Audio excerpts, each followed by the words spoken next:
A NASA task force is holding its first meeting on UFOs, public meeting, I should say. UFOs, or as the professionals call them, UAPs. That stands for Unidentified Anomalous Phenomena. A group of experts who spent 9 months studying the data on these UAPs, they are sharing their findings, including, I am told, brand new video. CNN's Tom Foreman has been watching all the dramatic twists and turns in this hearing. Tom, why don't you tell us what you've learned? Can you imagine the excitement, John, when they showed this video? I want to show it to you now, where it was taken by one plane and they saw against the night sky those three little dots there. Look at them. They're moving in concert. The airplane that spotted them said, "We don't know what that is." They tried to chase it down. They could not chase it down. And this was rolled out today. And now, spoiler alert. The NASA scientists studied this, and eventually they said, when you put all the evidence together, what this was three commercial aircraft in a typical flight corridor. The reason they couldn't chase them down is because they're much further away than they thought. And they were simply lit up that way. The movement that you see there, that's the plane taking the pictures over that distance. That's why it looks like they're moving back and forth. So their point is to say, there's a lot of stuff out there which actually can be explained if you can get enough information. They did say there are some typical reported characteristics of UAPs when you look at all of these out there. And this was sort of interesting. And this is reported. This is what people say they saw.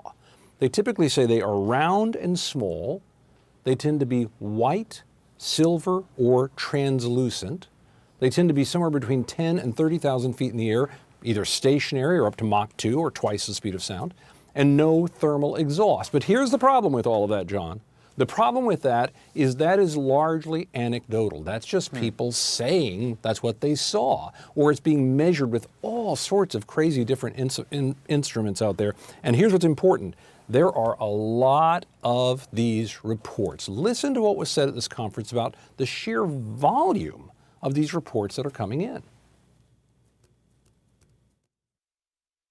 At the time of my open hearing, we were at 650 cases-ish. We roughly get, I mean, you can do the math, you know, it depends anywhere from 50 to 100-ish new reports a month. Now, the reason we had such a big jump recently is because I got FAA's data integrated in finally, and so we ended up with like 100 and some odd new cases. The numbers I would say that we see are possibly really anomalous are less than single-digit percentages of those.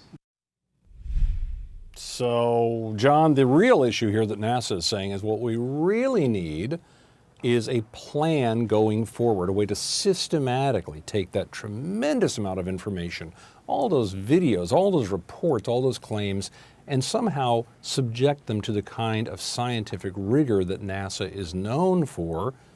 And maybe a lot of this will become explained. But through all of this, again, nobody is yet saying at the government level that they think any of this is from outer space. Maybe advanced weapon systems, maybe new communications or travel systems. Some of it may just be mysteries, but they don't think it's aliens. It does sound like this hearing maybe had a little higher dose of skepticism than some of the other speculation there. We had that wonderful chart up on the screen where you had the characteristics of these sightings. And the last one was no thermal exhaust. Well, I'm wondering then if these are all electric vehicles, right? I mean, you know, like a Tesla has no tailpipe. Maybe the Martians are using EVs. Well, maybe. You would think they might be a little more advanced than us, because after all, they made it here. We didn't make it there. Range anxiety. You're right. If they were AVs, they won't be able to get this far because of the range issues. Yeah, it's great. I will say, when you say skepticism, I don't even know if it's skepticism, John, as much as it is these are scientists who are saying science can explain this stuff, but you can't explain it based on a shaky iPhone video that somebody took while camping. You need something more involved, and that means coordination of actual scientific. Yeah, this is why Bigfoot is still missing. Right, but you know what's going to turn out? It's going to turn out. It's going to turn out that I'm Bigfoot. sorry, gentlemen. I'm jumping into this. We're jumping into questions. this. What do you mean we can't solve all the questions of the universe on my shaky cell phone video from camping, Tom? Personally, I think what they're going to find out, I heard this somewhere, they're going to find out that Bigfoot, for example, is actually a blurry creature. That's why it always looks that way. I think we're going to find spaceships, and they're all going to be very grainy.